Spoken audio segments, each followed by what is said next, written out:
أوصيكم إياي أولا بتقوى الله اتقوا الله حق تقاته ولا تموتن إلا وأنتم مسلمون. يقول الله سبحانه وتعالى في القرآن الكريم والفرقان المجيد بعد أعوذ بالله من الشيطان الرجيم بسم الله الرحمن الرحيم. للرجال نصيب مما ترك الوالدان والأقربون وللنساء نصيب مما ترك الوالدان والأقربون مما قل منه أو كثر نصيبا مفروضا. صدق الله العظيم.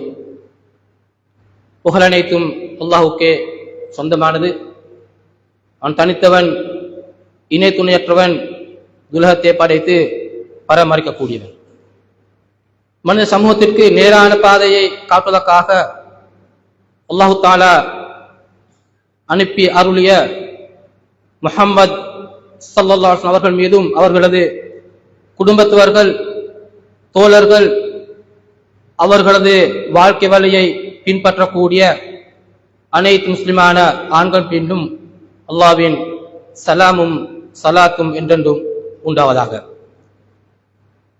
கடமையான ஜும்ஆ தொழுகையை நிறைவேற்றுவதற்காக அல்லாஹ்வின் மாளிகையில் ஐத்திகாஃப் நியத்தோடு அமர்ந்திருக்கும் அல்லாஹ்வின் நல்லடியார்களே, அன்பான இஸ்லாமிய சகோதரர்களே, எல்லா சந்தர்ப்பத்திலும் அல்லாஹ்வின் கட்டளைகளை ஏற்று அவற்றை பின்பற்றி வாழ்ந்துமாறு ஆரம்பத்தில் அடியனுக்கும் அடுத்ததாக உங்களுக்கும் தக்வாவை கொண்டு வசியத் நசீஹத் செய்து கொள்கின்றேன். இன்றைய ஹுதுபாவிலே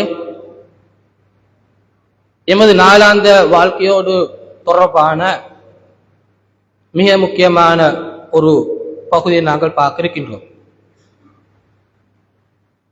அதே நேரம் உயர்தர பரீட்சை இன்றைய தினமும் நடைபெறுவதனால் நாங்கள் நேர காலத்தில் ஹுத்பாவை முடிக்க வேண்டிய ஒரு கடப்பாடும் இருக்கின்றது. அன்புக்குரிய சகோதரர்களே, எமது குடும்ப வாழ்க்கையோடு தொடர்பான மிக முக்கியமான ஒரு பரப்பு தான் வாரிசுரிமை தொடர்பான சட்டம், அனந்தர சொத்துக்கள் தொடர்பான சட்டம். ஒரு மனிதன் இறக்கும் சந்தர்ப்பத்தில் அது ஆணாக இருக்கலாம், பெண்ணாக இருக்கலாம், இறந்த மனிதனின் சொத்துக்களை இஸ்லாம் எவ்வாறு பார்க்கின்றது, அதற்கு இஸ்லாம் எத்தகைய முக்கியத்துவத்தை கொடுத்திருக்கின்றது என்பது தொடர்பாக நாங்கள் பார்ப்பது காலத்தின் தேவையாக மிக முக்கியமாக காணப்படுகின்றது. அன்புக்குரிய சகோதரர்களே, எமது நடைமுறை வாழ்க்கையில் நாங்கள் அதிகமான சந்தர்ப்பங்களில் அல்லது நாங்கள் பெரும்பாலும் சொத்துக்களை ஒருவர் இருந்ததன் பின்னால் அல் குர்ஆன் சொல்லக்கூடிய வழிகாட்டலுக்கு ஏற்ப, இறை தூதர் ஸல்லல்லாஹு அலைஹி வஸல்லம் சொல்லக்கூடிய வழிகாட்டலுக்கு ஏற்ப நாங்கள் பிரித்து பகிர்ந்தளித்து கொடுப்பதில் ஒரு கவலையீனம் இருப்பது போல, ஒரு பொடுபோக்கு இருப்பது போல அத்தொடர்பான சட்டங்களின் முக்கியத்துவத்தை நாங்கள் புரியாமல் இருக்கின்றோம். நாம் எமது நாளாந்த வாழ்க்கையில் இத்தகைய ஒரு பார்வையோடு பார்ப்பாததன் காரணமாக சொத்துக்கள் பலபோது பல வடிவங்களில் பகிரப்படுகின்றன அல்லது எடுத்துக் கொள்ளப்படுகின்றன. எப்படி இஸ்லாம் தெளிவாக தொழுகை வாஜிப் என்று சொல்லியிருக்கின்றதோ, நோன்பு, ஹஜ், ஜகாத் போன்ற அடிப்படையான கடமைகள் இஸ்லாத்தின் தூண்கள் என சொல்லி இருக்கின்றதோ, அதே போன்று சொத்துக்கள் தொடர்பான சட்டங்களையும் இஸ்லாம் தெளிவாக பேசியிருக்கின்றது. அதிலும் விசேஷமாக தொழுகை, ஜகாத், நோன்பு, ஹஜ்ஜி போன்ற இஸ்லாத்தின் அடிப்படையான கடமைகளை விட அல் குர்ஆன் மிக தெளிவாக பேசிய, மிக விரிவாக பேசிய ஒரு அடிப்படையான விடயம்தான் இந்த சொத்துக்களை பகிர்வது தொடர்பான சட்டங்கள். நாங்கள் சிந்தித்து, நாங்கள் கலந்துரையாடி இந்த சொத்துக்கள் எவ்வாறு பகிரிட வேண்டும் என்பதற்கு இஸ்லாம் இடம் வைக்காமல் அல் குர்ஆன் மிக தெளிவாக, ஹதீஸ்கள் மிக தெளிவாக இந்த பகுதியை விளக்கியுள்ளதை நாங்கள் ஆரம்பத்தில் கவனத்தில் கொள்ள வேண்டும். எனது மூத்த மகன் அதிகமாக குடும்பத்திற்காக கஷ்டப்படுகின்றார். எனது மகள் சந்தோஷமாக வாழ வேண்டும். நான் சிறிய மகனுக்கு அதிகமாக செலவு செய்ததன் மூலமாக அவர்கள் சந்தோஷமாக நிம்மதியாக வாழ்வார்கள். நான் மௌத்தான பின்னால் என சொத்துக்களை பிள்ளைகள் பங்கிடுவதில் ஏதோ பல குழப்பங்கள் ஏற்படலாம், சச்சரவுகள் ஏற்படலாம். இதனால் குடும்பத்தில் பகைமைகள் ஏற்பட முடியும், குடும்பத்தில் பிளவுகள் ஏற்படலாம் என்ற பல நியாயங்களை நாங்கள் மனதில் எடுத்துக்கொண்டு நாங்கள் சொத்துக்களை அல்லாஹ்வின் வஹியின் வழிகாட்டலுக்கு ஏற்ப பகிராமல் நாங்கள் விரும்புவாறு பகிர்ந்து கொண்டிருக்கின்றோம். அன்புக்குரிய சகோதரர்களே, இஸ்லாம் நமக்கு கூறிய சட்டங்களை படித்து பார்க்கும் சந்தர்ப்பத்தில் 3 சட்டங்களை குர்ஆன் சொல்கின்றது. இந்த 3 விடயத்தில் ஒரு முஸ்லிம் பொதுபோக்காக இருப்பானாக இருந்தால், அல்லாஹ்வின் ரசூலின் வழிகாட்டலுக்கு ஏற்ப அந்த விடயங்களை அவன் நடைமுறைப்படுத்தாவிட்டால் அவனுக்கு முடிவாக நிரந்தரமான நரகம் இருப்பதாக குர்ஆன் சொல்கிறது. அது முதலாவது விடயம். ஒரு முஸ்லிமை அநியாயமாக கொலை செய்வது. وَمَنْ يَقْتُلْ مُؤْمِنًا مُتَعَمِّدًا فَجَزَاؤُهُ جَهَنَّمُ خَالِدًا فِيهَا وَغَضِبَ اللَّهُ عَلَيْهِ وَلَعَنَهُ وَأَعَدَّ لَهُ عَذَابًا عَظِيمًا. யார் ஒரு முஃமினை வேணுமென்றே மனமுரண்டாக கொலை செய்கிறானோ அவனுக்கான கூலி நரகமாகும். அதில் அவன் நிரந்தரமாக இருப்பான். அல்லாஹ்வின் கோபம் அவனுக்கு ஏற்படுகின்றது. அல்லாஹ் அவனை சபிக்கின்றான். அல்லாஹ் அவனுக்கு பயங்கரமான அதாபையும் ஏற்பாடு செய்திருப்பதாக கொலைக்கான தண்டனையை அல் குர்ஆன் வன்மையாக சொல்கிறது. இரண்டாவது விடயம், வட்டியோடு தொடர்பான கொடுக்கல் வாங்கல். யார் வட்டியோடு தொடர்பாக செயற்படுகின்றாரோ, வட்டியோடு கொடுக்கல் வாங்கல் செய்கின்றாரோ, அல் குர்ஆன் எச்சரிக்கை செய்கின்றது. யா அய்யுஹல்லதீன ஆமனு தக்குல்லாஹ வதரு மா பக்கிய மினர் ரிபா இன் குன்தும் முஃமினீன் ஃபஇன் லம் தஃஅலு ஃபஅதனு பிஹர்பி மினல்லாஹி வ ரசூலிஹி. ஈமான் கொண்டவர்களே, நீங்கள் அல்லாஹ்வுக்கு பயந்து கொள்ளுங்கள், தக்வாவோடு வாழுங்கள், வட்டியை விட்டுவிடுங்கள். நீங்கள் உண்மையான முஃமின்களாக இருந்தால் நீங்கள் வட்டியை விட்டுவிடுங்கள். வட்டியோடு தொடர்பான மனிதனுக்கும் ஈமானுக்கும் இடையில் மிகப்பெரிய இடைவெளி காணப்படுகின்றது. ஒரு உண்மையான முஃமினாக இருந்தால் அவன் வட்டி எடுக்கவும் மாட்டான், வட்டி கொடுக்கவும் மாட்டான். ஈமானுக்கான அடையாளம். எவர்களெல்லாம் நீங்கள் வட்டியை எடுக்காவிட்டால், வட்டியை கொடுக்காவிட்டால் ஈமான் இருக்கும். ஆனால் நீங்கள் வட்டியோடு தொடர்புகளை வைத்துக் கொள்வார்களானால் குர்ஆன் சொல்கிறது ஃபஅதனு பிஹர்பி மினல்லாஹி வ ரசூலிஹி. அல்லாஹ்வுடன், அல்லாஹ்வின் ரசூலுடன் நீங்கள் போராட்டத்துக்காக தயாராகுமாறு அல் குர்ஆன் சவால் விடுகின்றது. மிக பயங்கரமான சவால். வட்டி கொடுக்கல் வாங்கலோடு சம்பந்தப்பட்டவர்களுக்கு அல் குர்ஆன் சொல்லக்கூடிய மிகப்பெரிய ஒரு எச்சரிக்கை. இத்தகைய ஒரு வசனம் குர்ஆனில் கிடையாது. அதே போல் அல் குர்ஆன் சொல்கின்றது சொத்து பங்கீடு. சூரத் நிசாவில் அல்லாஹ் தஆலா தொடர்பாக விரிவாக விளக்கியுள்ளார். எவ்வாறு சொத்துக்கள் பகிரப்பட வேண்டும், ஒருவர் மரணித்தால் அவருக்குரிய மனைவி உயிரோடு இருந்தால் மனைவிக்கு சொத்துக்கள் கொடுக்கப்பட வேண்டும். பெற்றோர் உயிரோடு இருந்தால், பிள்ளைகள் உயிரோடு இருந்தால் அவருக்கு எவ்வாறு சொத்துக்கள் பகிரப்பட வேண்டும் என குர்ஆன் தெளிவாக விளக்கியுள்ளது. இத்தகைய சட்டங்களை எவர்கள் எடுத்து நடக்கின்றார்களோ, தில்க ஹுதூதுல்லாஹ், இவை அல்லாஹ்வின் வரம்புகள். வமை யுத்தில்லாஹ வ ரசூலஹு யுத்கில்ஹு ஜன்னாத்தின் தஜ்ரி மின் தஹ்தில் அன்ஹாரு ஹாலிதின ஃபீஹா ذلك ஹுவல் ஃபௌசுல் அதீம். வாரிசுரிமை தொடர்பான, சொத்து பங்கீடு தொடர்பான சட்டங்களை, அல்லாஹ் வழிகாட்டல்களை எவர்கள் எடுத்து நடந்து வாழ்கிறார்களோ அவர்களுக்கு சுவனம் கிடைக்கின்றது. சதா அருவிகள், ஆறுகள் ஓடக்கூடிய சூழத்தில் அவர்கள் நுழைவார்கள், அதில் நிரந்தரமாக இருப்பார்கள். அதுதான் மகத்தான வெற்றியாகும் என்று குர்ஆன் சொல்லிவிட்டு அடுத்ததாக குறிப்பிடுகிறது, வமை யஅஸில்லாஹ வ ரசூலஹு வ யதஅத்த ஹுதூதஹு யுத்கில்ஹு நாரன் ஹாலிதன் ஃபீஹா வ லஹு அஸாபும் முஹீன்.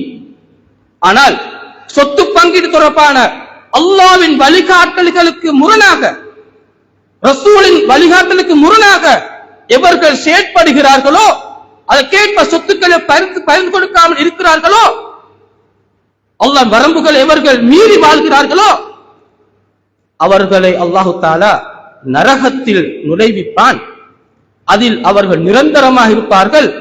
அவர்களுக்கு இழிவான வேதனை இருப்பதாக சூரத் நிசாவின் 6 வசனங்கள் குறிப்பிடுகின்றன. அன்புக்குரிய சகோதரர்களே, சொத்து பங்கீடு என்பது இஸ்லாம் மிக வலியுறுத்திய ஒரு அடிப்படையான சட்டமாகும். அல்லாஹு தஆலா அதன் முக்கியத்துவத்தை இவ்வாறு குறிப்பிடுகின்றான், சொத்துக்களில் ஆண்களுக்கும் பங்கு இருக்கின்றது, பெண்களுக்கும் பங்கு உள்ளது.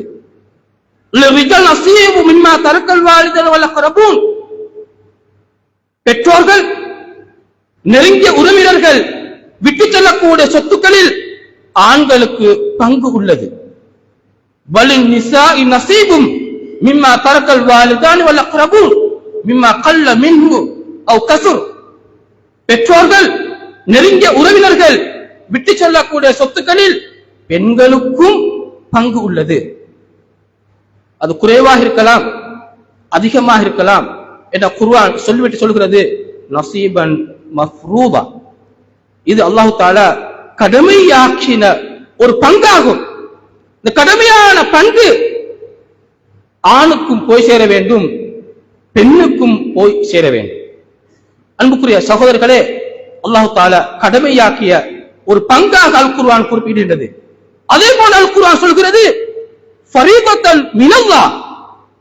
இந்த சொத்து பங்கீடு என்பது அல்லாஹ் சொல்லதை கேட்ட சொத்துக்களை பங்கிட்டு கொடுப்பது என்பது ஃபரீதத்தன் மினல்லாஹ், அல்லாஹ்வின் புறத்தால் வந்த ஒரு ஃபர்தாகும், ஒரு கடமையாகும். தொழுகை எவ்வாறு கடமையோ, நோன்பு எவ்வாறு கடமையோ, அதே போன்று சொத்துக்களை உரிய அமைப்பில், உரிய சட்டங்களுக்கு ஏற்ப பகிர்ந்தெடுத்து கொடுப்பதும் அல்லாஹ்வின் புறத்தால் வந்த ஒரு கடமை என அல் குர்ஆன் குறிப்பிட்டிருந்தது. அதே போன்று அல் குர்ஆன் சொல்கின்றது, இது வசியத்தன் மினல்லாஹ், அல்லாஹ்வின் வசியத்தாக, அல்லாஹ்வின் உயர்ந்த உபதேசமாக, அல்லாஹ்வின் உயர்ந்த வழிகாட்டலாக இது காணப்படுவதாக அல் குர்ஆன் எமக்கு தெளிவாக சொல்கிறது. அன்புக்குரிய சகோதரர்களே, இவ்வாறு அல் குர்ஆன் தெளிவாக ஃபர்தென்ற கடமையோடு, வசியத்தென்ற உபதேசத்தோடு அல் குர்ஆன் சொல்லக்கூடிய சந்தர்ப்பத்தில் நாங்கள் இதன் பாரதூரத்தை சரியாக புரிந்து கொள்ள முடியும். ஒரு மனிதர் இறந்துவிட்டால் அவரது சொத்துக்களில் ஆரம்பத்தில் நிறைவேற்றப்பட வேண்டிய 3 பகுதிகள் உள்ளன. முதலாவது, அவருக்குரிய ஜனாசாவுக்குரிய கடமைகளை நிறைவேற்றுவது, ஜனாசாவுக்கு ஏற்பட முடியுமான செலவினங்களை அவர் சொத்திலிருந்து நாங்கள் நிறைவேற்றுவது. இரண்டாவது, ஜனாசா கடன்கள் கொடுக்க இருந்தால் அந்த கடன்களை நாங்கள் அடைப்பது. அந்த கடன்கள் இருவகைப்படுவதாக உலமாக்கள் விளக்குவார்கள். ஒன்று, அல்லாஹ்வுக்கு செய்ய வேண்டிய கடமை. ஒருவர் ஹஜ், கடமையான ஹஜ் வாஜிபான நிலையில் அந்த கடமையை நிறைவேற்றாமல் அவர் மரணிக்கின்றாரோ அவரது சொத்திலிருந்து அவருக்காக ஹஜ்ஜை நிறைவேற்ற வேண்டும். எவர் மரணிக்கும் சந்தர்ப்பத்தில் குற்ற பரிகாரங்களோடு மரணிக்கின்றாரோ, அதை நிறைவேற்றாமல் மரணிக்கின்றாரோ, அந்த குற்ற பரிகாரங்கள் அவர் சொத்திலிருந்து நிறைவேற்றப்பட வேண்டும்.